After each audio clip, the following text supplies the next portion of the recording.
இந்த பதிவை வந்து அவசரமாக பகிருங்க. ஏன்னா இவர் பேர் வந்து சங்கர். இவரை வந்து ஒரு இல்லத்துலேயோ காப்பகத்திலையோ சேர்த்துக்க மாட்டுறாங்க. ஏன்னா நாங்கள் வந்து சேலத்துலேருந்து 13 கிலோமீட்டர் வெண்ணந்தூர் அப்படின்ற ஒரு கிராமத்துலேருந்து இவரை வந்து நாங்கள் வந்து கை கால்கள் அழுகுன நிலையில் மீட்டு எடுத்து சேலம் அரசு மருத்துவமனையில் 4 மாதங்கள் வந்து இவருக்கு வந்து சிகிச்சை அளித்து இவரை சரி பண்ணி வச்சுருக்கோம்.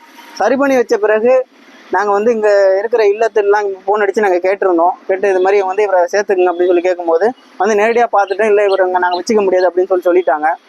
அதனாலேயே நாங்கள் வந்து கொஞ்சம் மனசு உடஞ்சிட்டோம். என்னென்னா இப்போ 4 மாதங்கள் இவருக்கு வந்து சிகிச்சை பெற்று இவர் திரும்பி வந்துட்டு இப்போ ரோட்டில் விட்டோம்னா அவர் அதே ஒரு நிலைமைக்கு ஆகிடுவாரோன்ற ஒரு மன வருத்தம் இருக்குது எங்களுக்கு. அதனால் மக்கள்கிட்ட ஒரே ஒரு கோரிக்கை என்னென்னா, உங்களால் முடிஞ்சதை ஒரு இடமோ ஒரு கட்டிடமோ எங்களுக்கு வந்து தயார் பண்ணி கொடுங்க.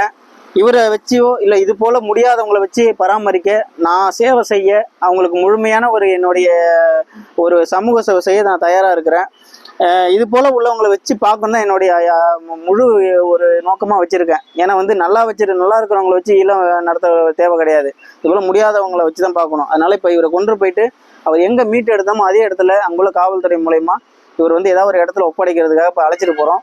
கண்டிப்பாக வந்து சேலம் அரசு மருத்துவமனையில் இவருக்கு சிகிச்சை பார்த்த அங்கே டாக்டர்ஸு, அப்புறம் வந்து பார்த்திங்கன்னா நர்ஸு, அவங்க எல்லாருக்குமே பெரிய டாக்டர்லேருந்து எல்லாருக்குமே மனமார்ந்த நாங்கள் நன்றி தெரிவிச்சுக்கிறோம்.